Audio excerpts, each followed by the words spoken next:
Today we're going to have a very stimulating speaker here today.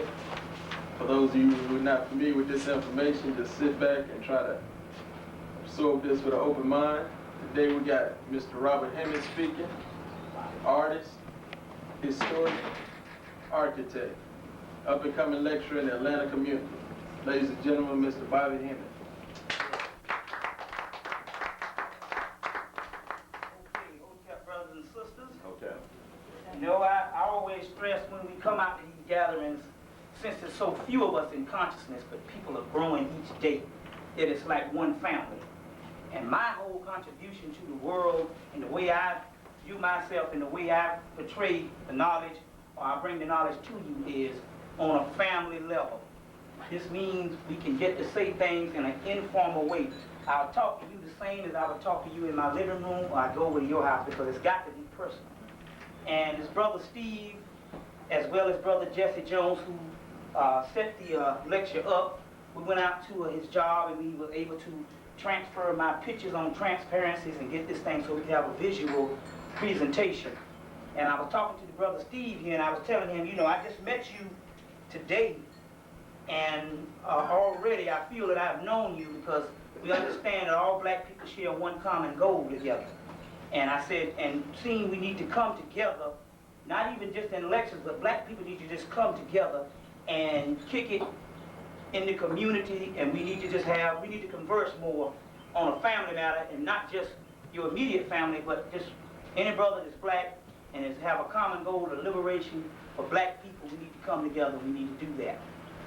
I want to say that brother Jesse over here, about 2 months ago, I was lecturing. I opened up for Steve Coakley. I stepped into place, and I had met him before, and he knew I had some things to say, so he called me up and I lectured a little bit, about 20 minutes before his lecture started. And somehow Black Media Arts was able to get that lecture on cassette. And one day, about 3 weeks ago, I just happened to come in, and he said, and brother Jesse Jones said, hey, I know that voice somewhere, because I have a deep southern voice. So he said, I know that voice somewhere. He said, we got you on cassette. You know, we have you on cassette. And I took it home, and I got the cassette and all, and we set up a lecture right there. He said, we want to do some things. I took it home. I said, doggone, I didn't know I sound in this country. But then the thing about it, I'm from South Carolina. And the thing about it is, I said, well, that's good, because I won't change this voice. Because the worst thing I can't stand is a Negro. When he gets around a bunch of people, he hang around you all day, and then all of a sudden, he gets around a bunch of people and he starts sounding white. You know, this is the worst kind of black pathology that we can experience, you know, this transformation into the white and black. And I understand that we live in a schizophrenic society where black people have to do the white and black thing between corporate jobs and all of that. But one thing I wanted to say is, to speak with you in the manner that I would speak to you in my living room, you'll know that I'm serious about our liberation. And I love black people. You know, I love black people. And, you know, and I have a problem with a lot of black people changing up when you get around other people. We need to be this way. If I went to University of South Carolina, which is all white, I'm still going to speak to black people in that audience. If it's 2 black people and it's 100 white people. You see, my mother, I come from a family of school teachers. My mother, my grandmother, my aunts, and my uncles. My mother used to go with this guy. And he was caught up in the illusion that somehow the people with a college education somehow actually in their mind was more superior than the brothers who wasn't fortunate to go to school. Brothers and sisters wasn't fortunate to go to school. And this brother could talk articulately when he was just regular talking. When he was just around his people, he sounded great. But when he got around my mother, he thought that he would have to pronunciate different things in a certain manner, and he ended up messing up. You know, he would say things like, well, regardless to the situation, can you reimagine this, you see, saying, you see, so he would change these things up. And I remember friends in South Carolina, we used to, I went to a school called Benedict College in South Carolina, predominantly black private school, and my brother went to a school called South Carolina State, a state black school.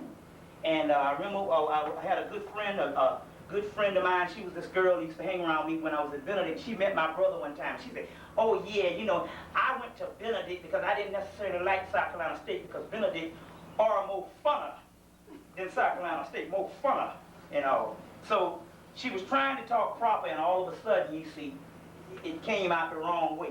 So I think that we don't need to put on any type of front with our people. Our people are confused enough, you see. And I do have a strong emphasis on scholarship. If you're going to tell black people things, you need to try to document those things. So, and especially with the lecture we're going into today, it's a lot of unbelievable things. And I think that you need to try to document it as close as possible. And you could give your people, after the lecture, they can go out and get books. And you know what?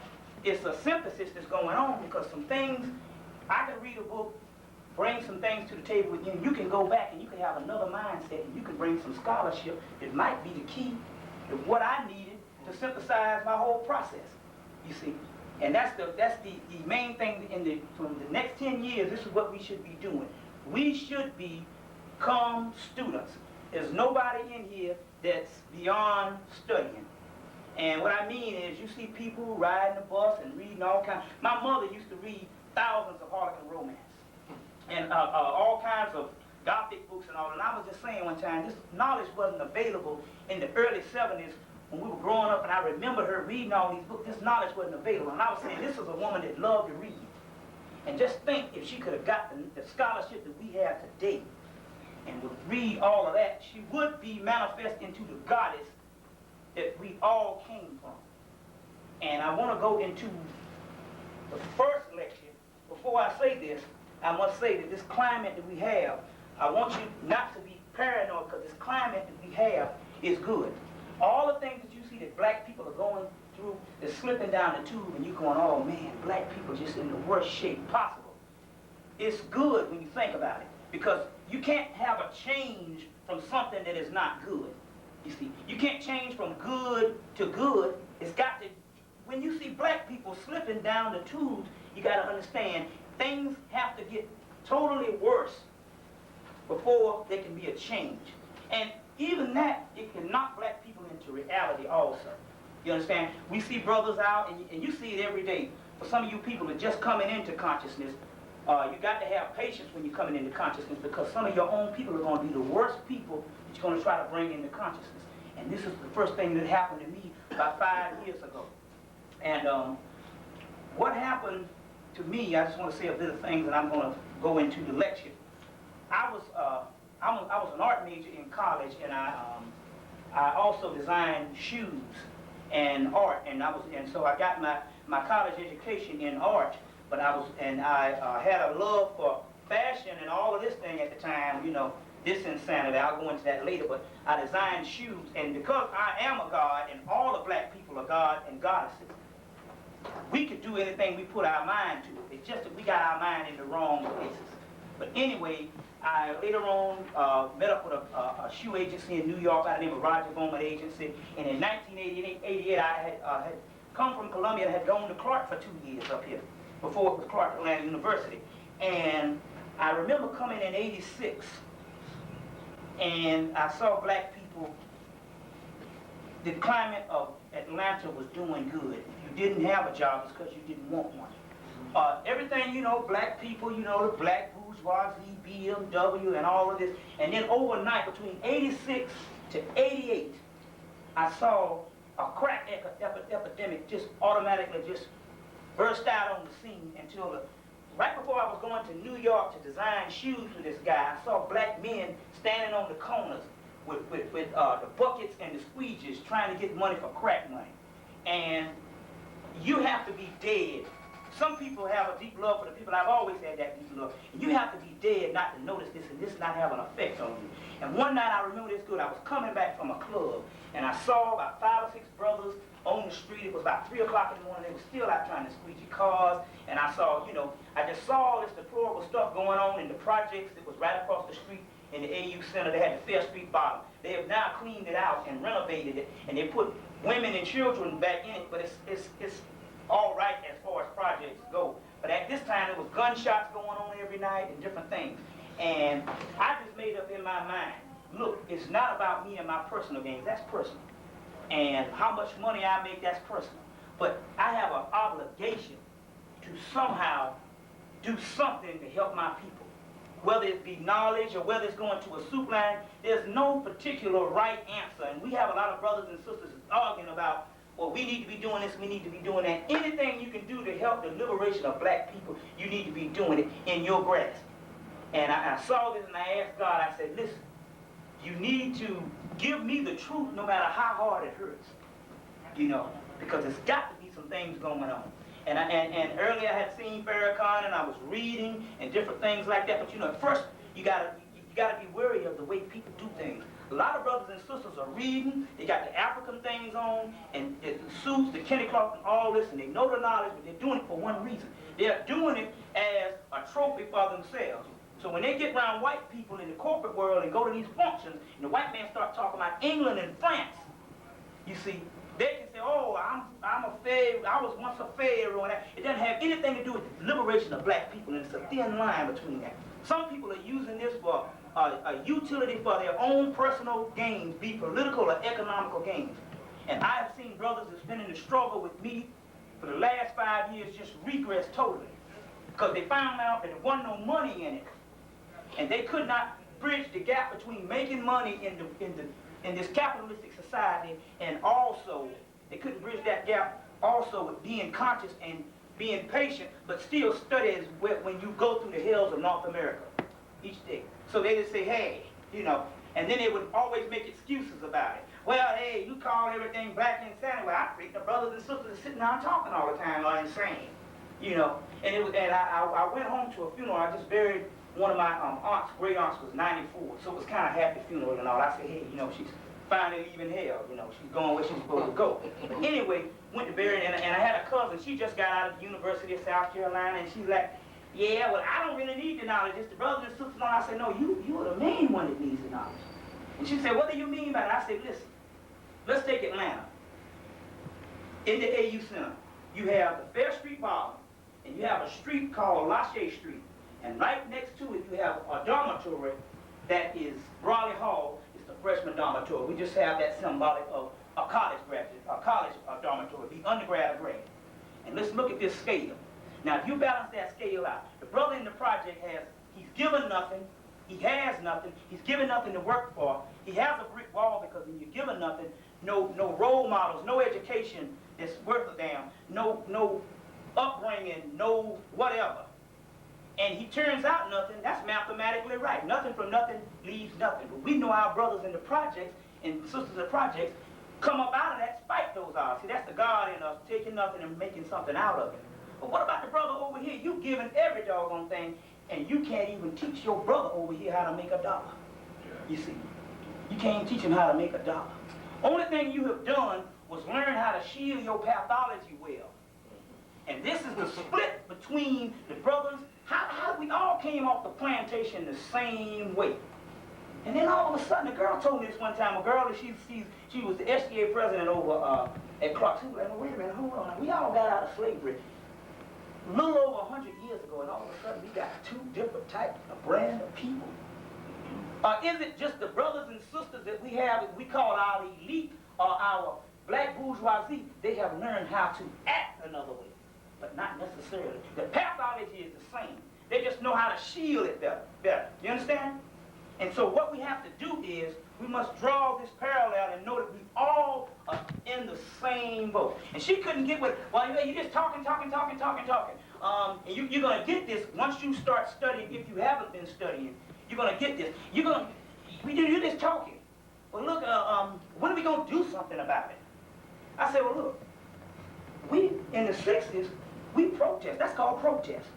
I'm talking about liberation and revolution where you change your mindset. I said in the 60s, we did everything. We set in, we marched, we did everything. We got killed, all kind of foolishness. I said, but at the end, when the man said, well, we got to stop this, and he started handing out the government jobs and the money, we took all that, put our kids in the doggone enemy school, and started getting educated, fought it with the enemy. We made foolish decisions based upon our protest was not a cultural revolution. I said, let me get you, I still don't understand what you're talking about. I said, well, let me give you an example. I said, if you're on a 10-story building, and you got a cat on a 10-story building, and you have a bird on the 10-story building, and they're both cooling together. Oh, we integrated, you know, we integrated. This is a great melting pot. And the bird sees his other bird's friends in trouble, and he flies off to help him. And the cat looks down on the ground, and he sees his cat friends in trouble, and he flies off to help them too, drop 10 stories, kill him and the other cats he's supposed to help, because he didn't understand that he was not a bird. So the vessel in what we use is African vessel. And you can fool yourself, but you can't fool the ancestors. And I believe once the ancestors transcend into the higher beings, all knowledge is given. And all the things that we are doing, if we say we've been trying everything and we can't get out of this oppression, maybe you've been trying your thing, but your thing is not necessarily the people's thing. It's not necessarily the ancestors' thing. So we understand now that even this, some people saying this black businesses and the way we got to get out of this is capitalism. Well, that's the way to stay healthy while you're in the hills of North America. You need to eat. You understand? And nobody's going to take tutelage from a person out on the street with his ass out. But that doesn't necessarily mean that this is the right way. This is a temporary way. I say, remember now, what we were when we fell in this situation, we weren't a capitalistic society. So when we go back to that way, we can't be what we weren't when we failed. You understand? It's got to be a code, a laws that the ancestors has put down. So without further ado, I want to go into some things to let you know. What I'm going to deal with is, I'm going to this religion that you're in. I'm talking all of them. We don't need to even be debating. We are the mothers and fathers of civilization. And what I'm saying is, we didn't have a religious system. It was a way of life. Religions is man-made. Our stuff came from the elemental forces of the universe and the gods and goddesses. As above, so below. And it's totally different. Now, I didn't say we didn't have fragments, but what we have is fragments, but we're missing other elements. That's what I want to go into. I owe it to myself to start my lectures off because I want to show you some things that we're missing in the religions, and one of it is the black woman is the key, both spiritual and physical. Now, I'm not just saying this to make it sound good. Somebody asked Dr. Ben about, he came about 2 years ago, about a year ago, and somebody asked him, well, how are we going to get out of this stuff? And he said, when you start treating the black woman right. And they said, okay, that sounds beautiful, it sounds good, but you didn't understand what he really meant by that. And what I want to say is, I want to give you the feminine principle of what the world is missing, and this is one of the keys that will shape our salvation, and this is one of the keys that's snuffed out. And we want to lift that veil right now. Constellation, I'll explain it when I put the other one, is a constellation in the temple of Dendera, in Hemmitt, or Egypt, if you don't know what Hemmitt is, or Egypt. In this constellation, is showing you that Egypt was in fact heaven on earth. And it's actually showing you they got this constellation is in the ceiling. It's now hanging in the Paris museum called the Louvre in Paris. And what this circle represents is heaven. I want you to put the other one on because I want to show certain things.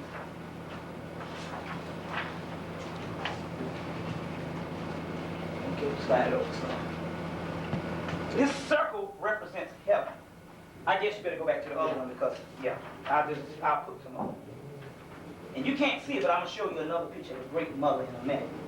In this circle is heaven, and in the center of this circle is supposed to be the creation story.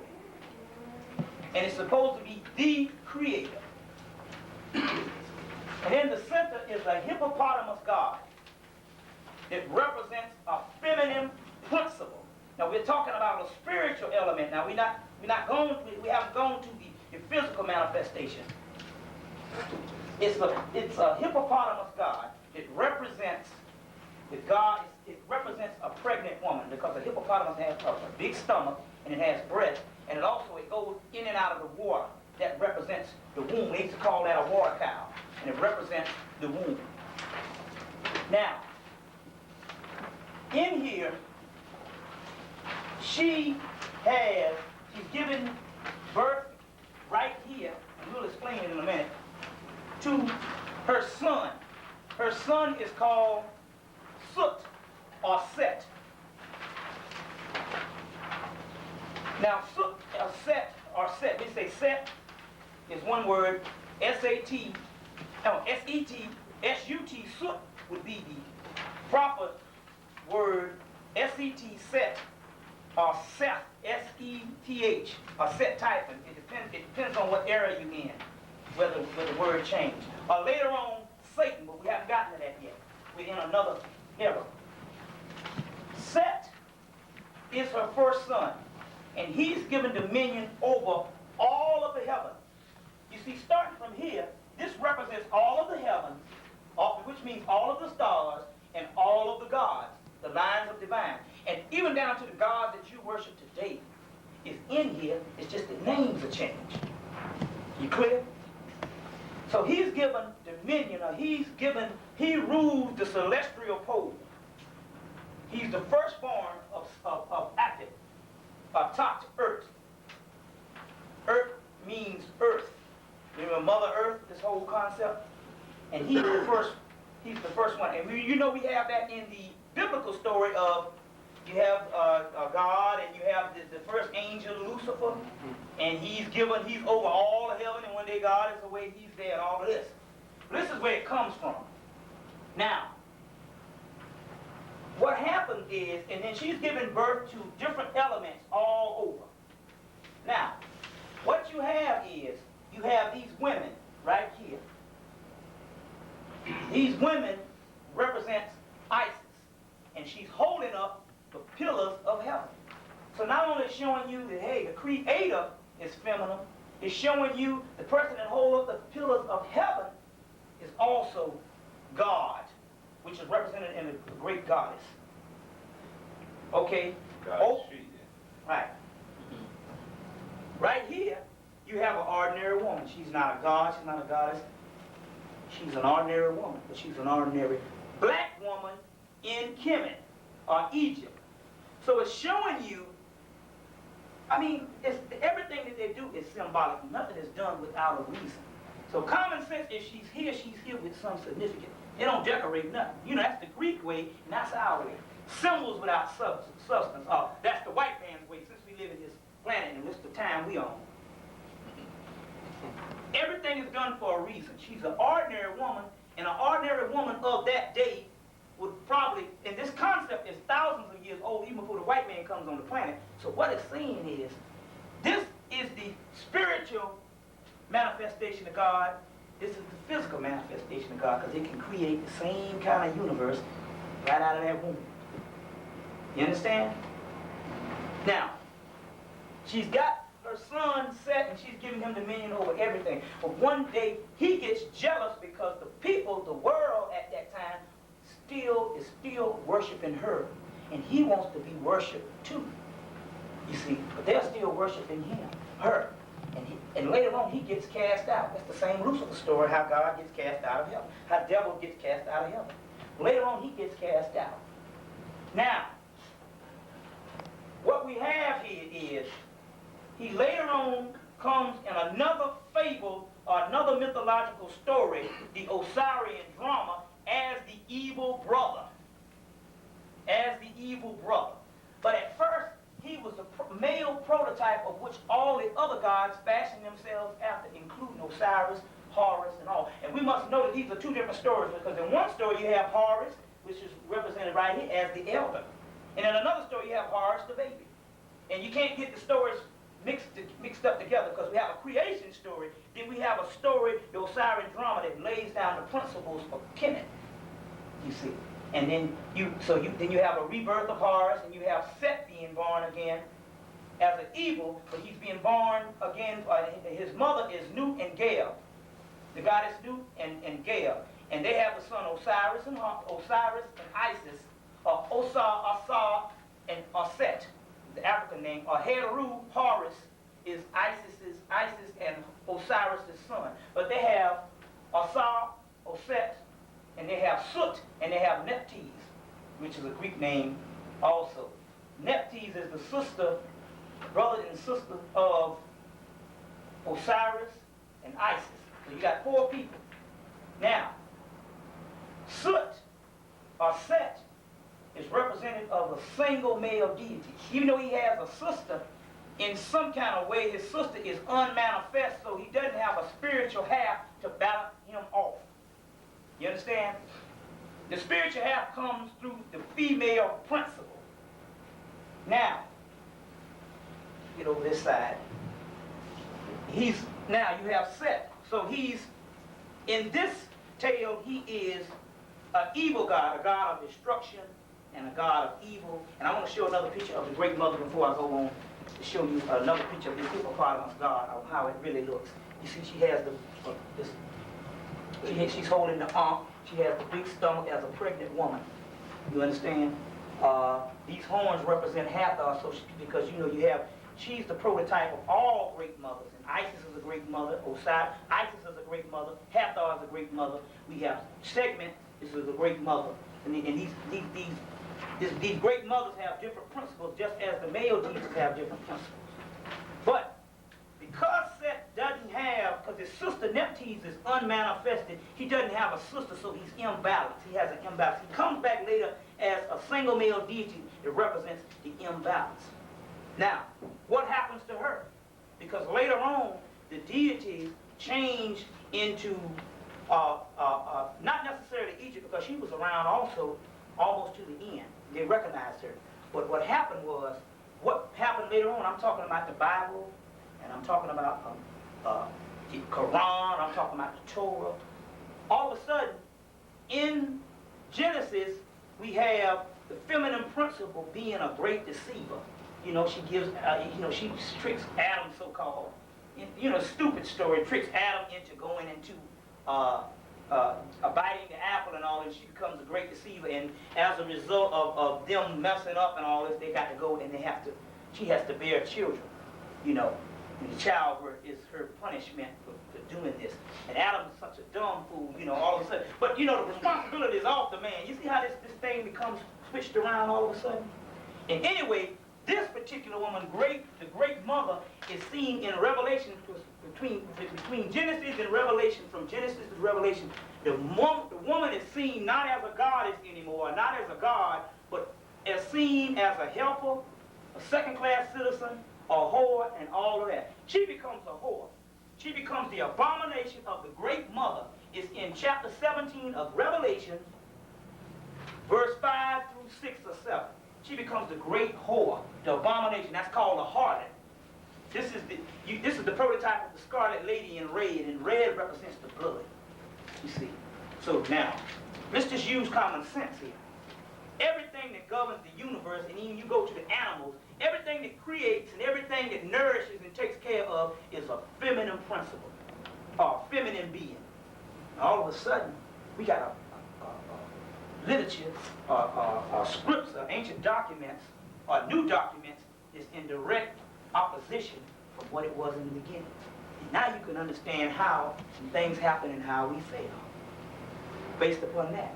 I don't want to go too far in it, but I wanted to show you this because once I get back into what I'm getting into, this is going to come up again because this is real key. I want you to give me some other slides.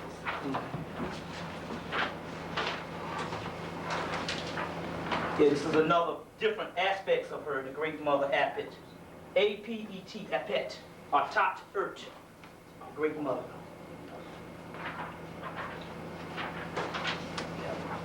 This is another zodiac showing the crocodile figure was also seen as a great mother. And this is, you see the zodiac that you have today, this is certain different elements, the zodiac, and I don't have time to go into it and all, but it's showing you that the birth of the first Egyptian calendar comes from this great mother scene and this creation scene is totally different now. It's known as the Great Bear in Greek now. That you see that you have the Greek calendar. It started by Julius Caesar. And the first constellation that I showed you comes from this temple. And this temple is called the Temple of Hathor at Dendera, and it's called the Temple of the Virgin Birth. And that round circle that I first showed you is up in the top of this. But the beast, the white man, went in the 19th century, 1800s, and blew this down. blew it down, didn't touch it. He blew it down and took it to France, and it's in the Louvre in Paris now. Then he took another plaster cast and put up in the top of that. You can go to Paris now. I think you can see it. I'm not sure, because Charles French said he saw it last summer, 2 summers ago when he went. Dr. Charles French is over at the Morehouse Medical School. Now I hit on him in a few. But this is the Temple of the Virgin Mother, and this temple has certain hieroglyphics all over it. You see, you know that this was a place of God. You know that this was the personification of heaven, and it was heaven on earth, because every single thing that happened in Kemet, it was a manifestation from religion on into technology. You see, the technology was a manifestation of the religion. Here you just make things now. You see, in Kemet, they didn't make certain things because they didn't need certain things. But let's just use our brains for a minute.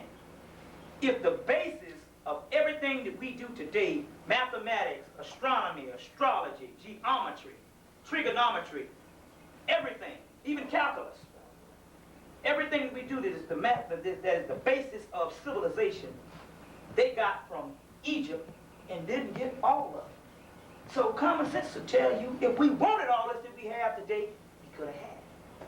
But there was a strict code of law. They did not break the codes of the Myopian law that God sent down. They didn't break those codes because they knew if they didn't follow that, one whole thing would fall. And in later times, that's exactly what happened, because things got unloosened after so many years. Now, you must take yourself out of the chronology. This stuff is way older than what the white man wants you to think. Number one, let's just talk on this Egyptology thing. Egyptology, in this country, you have the Oriental Institute in Chicago that's started by James Henry Breasted and was financed by Rockefeller. You know, to this day, there's so many stipulations on how you have to get in there with certain courses you have to take. So most black people aren't even advanced enough to even apply. But who is? Then they have, you can't even get grants to go into Egyptology. So let's just use common sense. If they're giving us a book, the Bible, which is the #1 best-selling book of all times in this country every year, and that's plentiful. But yet, you go in a store and you can have a bigger stack of books on Greece than you can Egypt. You better be looking at some stuff. Because ever since the 20th century, they put a clamp down on this Egyptology. And it's ironic that if you have more books on Greece in the store, and they say they have more books written on Kemet, the white man has been studying more books on Kemet than any other book in the world. Even more than the Bible that he gives you so much of. It runs his society. That's got something to say about it too. You living in hell and you got a book that runs hell. You must, and next, in a few weeks, I'm going to touch on that in detail. I got documented evidence. I'm going to touch on that in detail because it's time for black people to really know the truth. We got to know the truth no matter how hard it hurts. And don't care if you don't close your children's ears because, hey, look, we got to know the truth, and we don't need to be teaching our kids this insanity to go into the 21st century fools. You see? But anyway, they put a clamp down on this Egyptology. And the reason why they did that is because they knew that we could find our past, and we could find the keys to liberate ourselves in our past. And we can only do that in the greatest society, not for us, but of all times. There's nothing been greater than this. So they give you the chronology wrong. They say it starts at 3,000 years. But you know that zodiac that I showed you, even though they built this temple in the Ptolemy period, the zodiac that I showed you is over in health research, Santa Monica, California.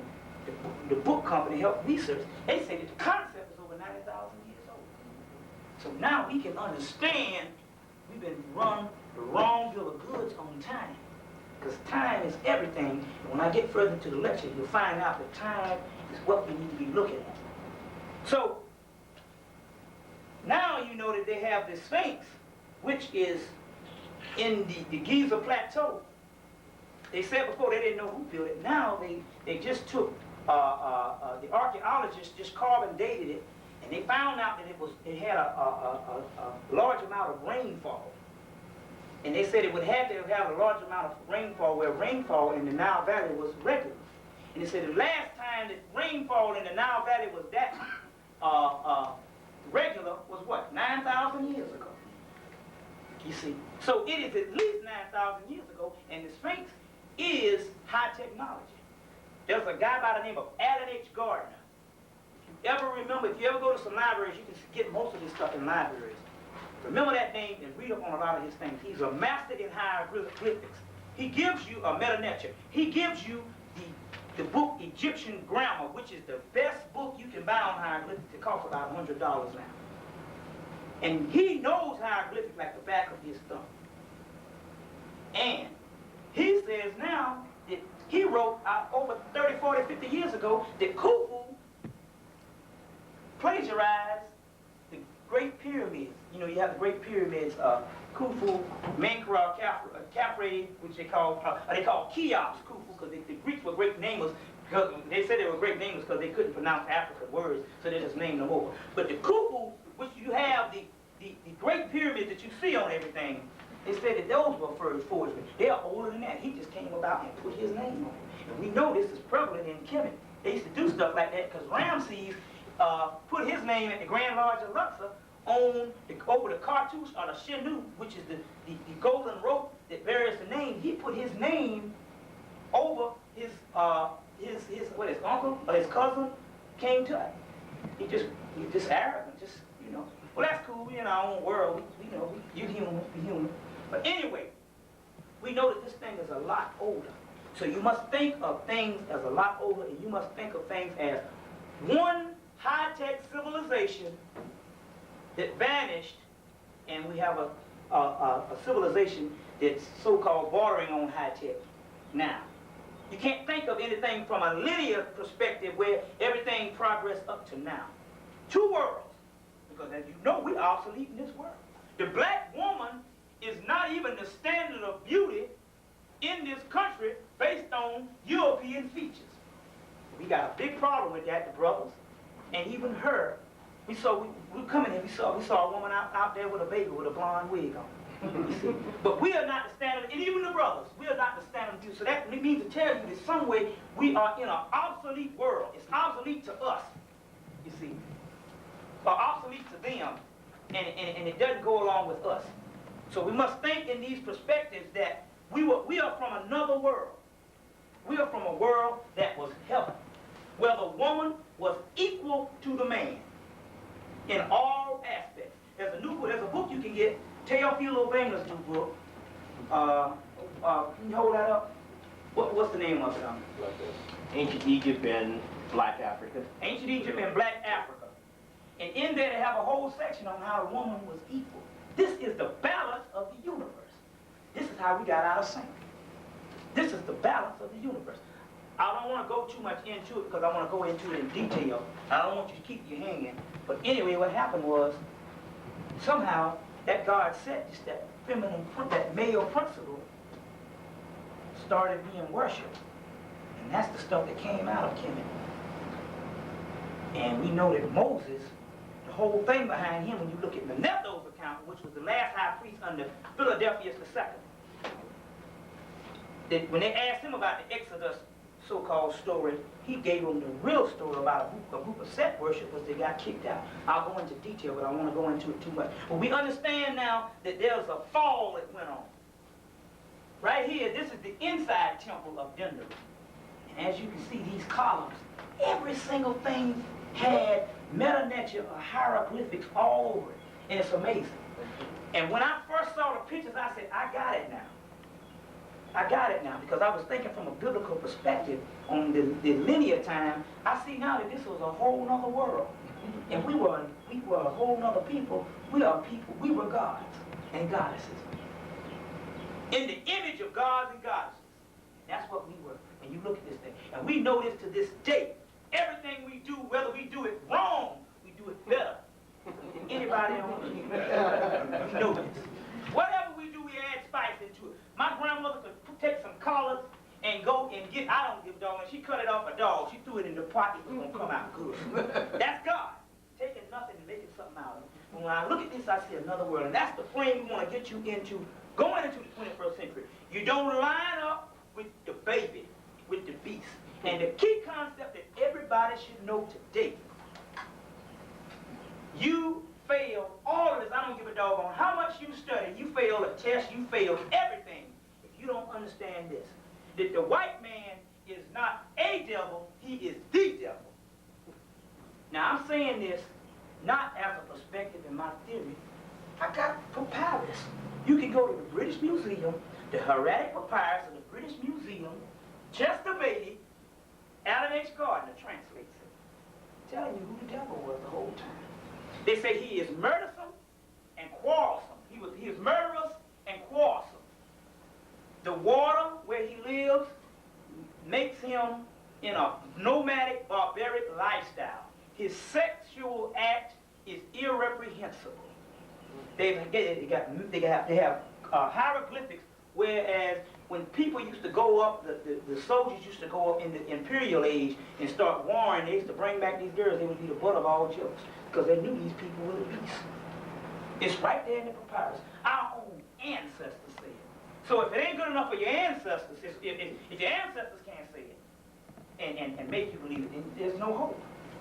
You gotta believe in something, and you gotta believe in what your mothers and fathers laid down to you. And somehow, even in Hemmitt, we got away from this. Because during the time when Akhenaten was a child, they used to go out partying all night, and the old people used to say, you know, those kids don't listen to us like they used to. And the young people used to say, I don't want to listen to what them old people say. And you know, Akhenaten was a great integrationist. A great integrationist. And not only that, this is the origin of homosexuality, because Set is a homosexual God. Remember, the God, the Father, the Son, the Holy Ghost, all male. All male, I am my Father's son. Homosexuality. God, Set is a God of homosexuality. And we know from Greece on up, you got in the Asiatic on up, we have homosexuality running rapidly. It was taboo in Africa. Now, we understood that Set, outside of white people, Set represented principles of different individuals. You might have somebody go astray, drunks and all kinds of things, but it didn't mean a people's nature.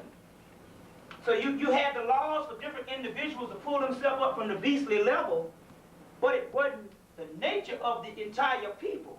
But then it comes to a point where it's the nature of the people. And check this out. You have in some papyrus where they have a thing called Set's land and Horus's land. Horus's land represents us, the land of God. Egypt on into Africa, or Kemet on into Africa. All that's Horus's land. And then there was a point that is called Set's land. And that starts at the Sinai Peninsula. Ain't that funny? Where did Moses get those 10 Commandments from? Mount Sinai. You understand how things going on? We've been sold a bill of goods. Now don't get me wrong. The church saved us from going crazy out of slavery, but as you see now, most of the people that we can't even get anything out of, the people that can't get with nothing, are the holy sanctified and the people that goes by these Bibles. You know what I mean? So now what it's saying is something is wrong. But also saying is we can go into the devil's word. We so godly like we can go into the devil's word and make that, put some pork butter on that and make that good. You understand what I'm saying? We whipped his ass for a couple of years. But now in the 2000, we got to change. Okay. This is a layout of the Temple of Karnak. Temple of Karnak. You don't worry about how it looks here because you have handouts and you can see. Temple of Karnak. This layout of this complex is the largest temple ever built. It's the Temple of Amun at Karnak, or they call it the ancient Egyptian name pt.1, or Warit, as Dr. Ben says in his book, from Giza to Abyssinian Bell. You can get that book that has all the temples in it.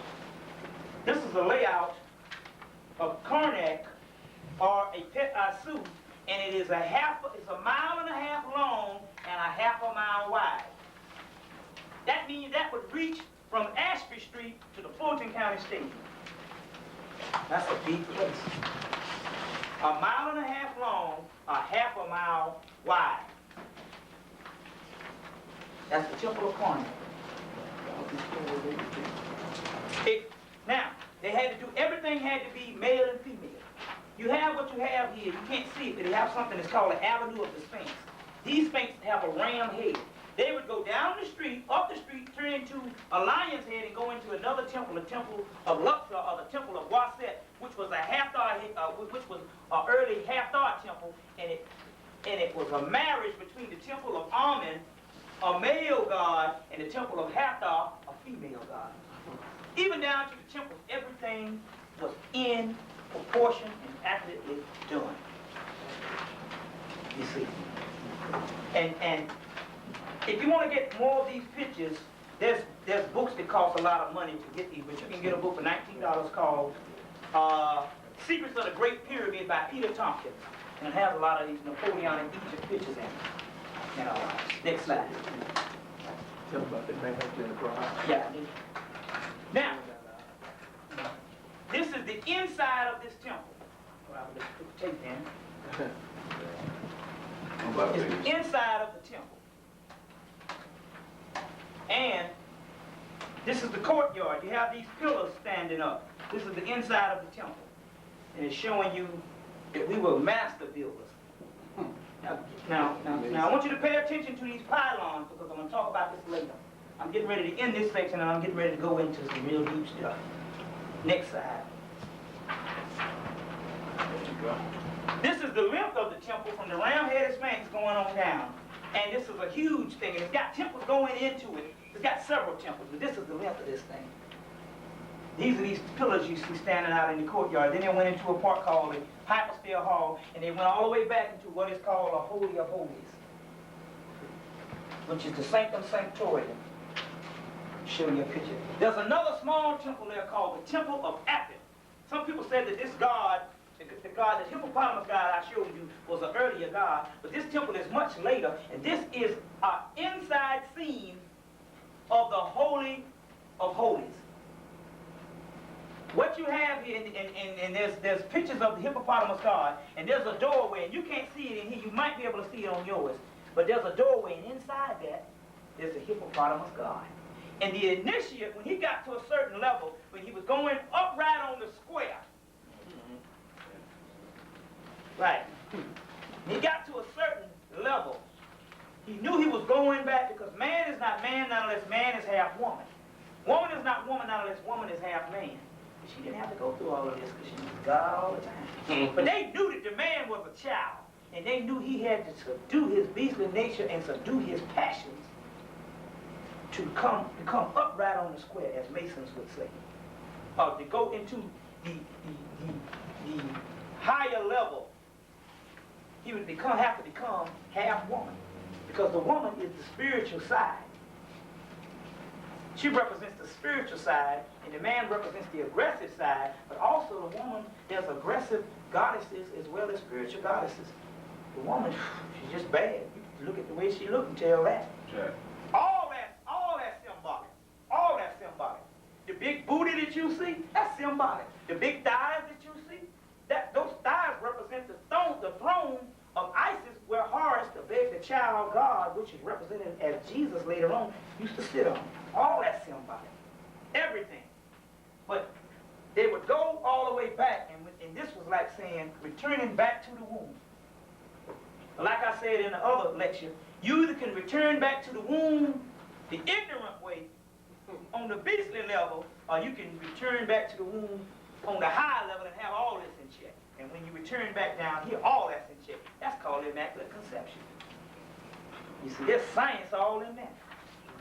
You know, but this is symbolic of going back to the womb. And they have bodies, they have corpses, they have bodies that's been mummified or somehow carved in ice. Even all in Europe, when we migrated up into Europe and later on became white before, they got bodies, bone structures of men and women going into the fetal position, going back into the same way they came out.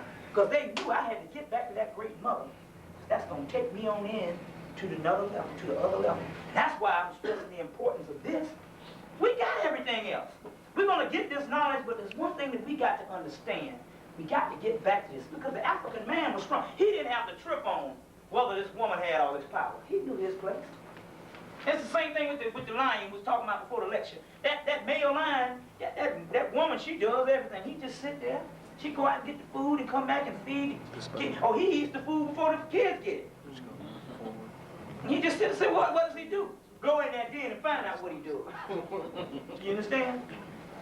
In Ethiopia, when Alexander the Great invaded, he went into Hemmitt. He was going on down into Ethiopia, but he said, "Oh Lord, that's the seat of black power."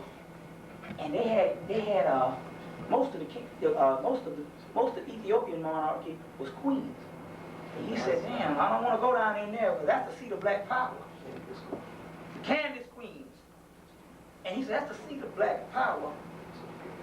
And I don't want to risk getting my behind whipped by a woman." So he turned back.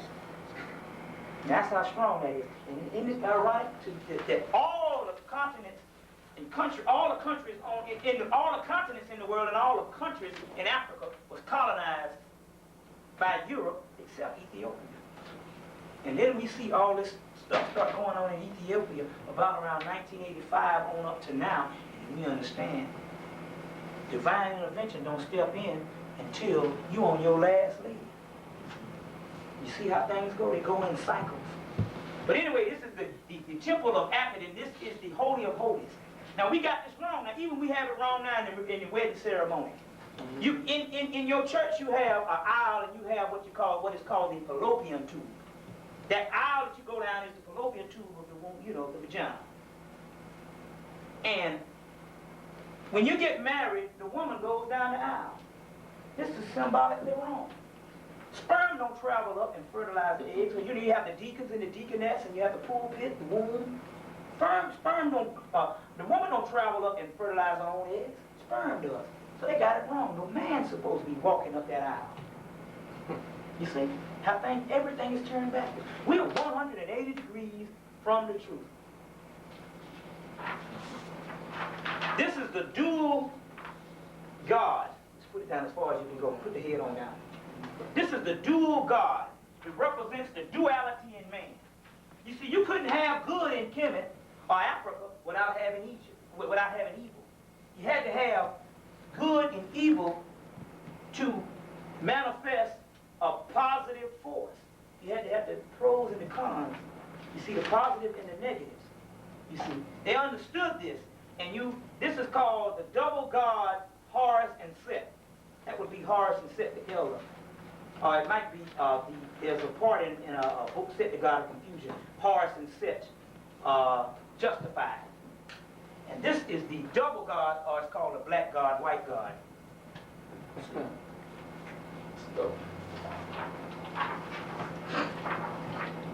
This is the God Thoth, or Tahuti, or in Greek they call him Hermes, or Tot. He is the God of writing, the God of hieroglyphics, the God of knowledge, supposedly. There's only one thing out of balance with this. You had later on people started worshiping this God alone, the Gnostics and the Essenes started worshiping this God alone. But there's another God that used to whisper in his ear and tell him what to write. And her name was the God Session.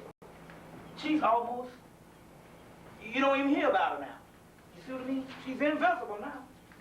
And we can understand how things things have changed completely from female to male. And remember, sexism is the origin of all of it. Because before racism, there's sexism. Sexism, racism, and classism is in direct order, and all of it comes from sexism. You see, all of it comes from sexism.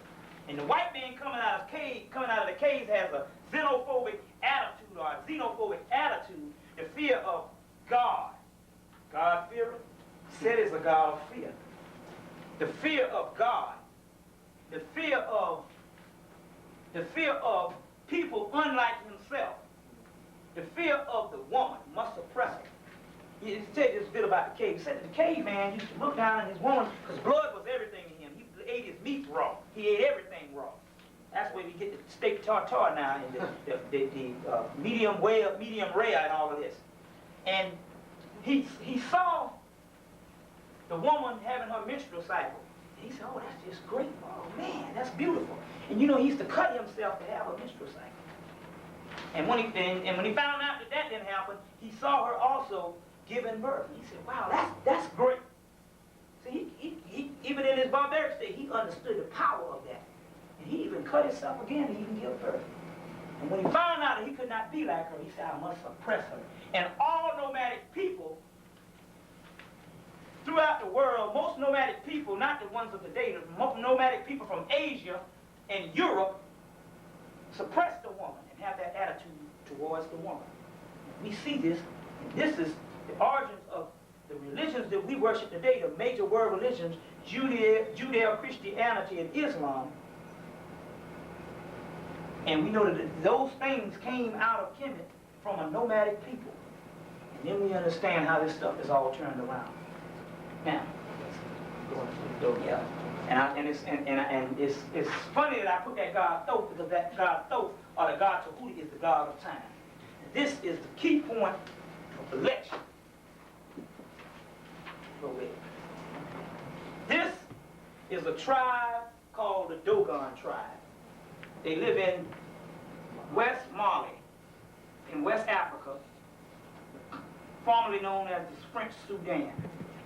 And it's funny, this brother right over here looks like John Henry Clark. If anybody know who that looks like. Anyway, this group of people are the direct descendants from ancient Egypt. Some say that they migrated over before Kemet, and when Kemet fell, they came, the ancient commissions came and reunited with them. Some people say that they migrated after Kemet. But this group of people somehow have the same science that the ancient Egyptians, the ancient commissions, are also the Babylonian cult that was also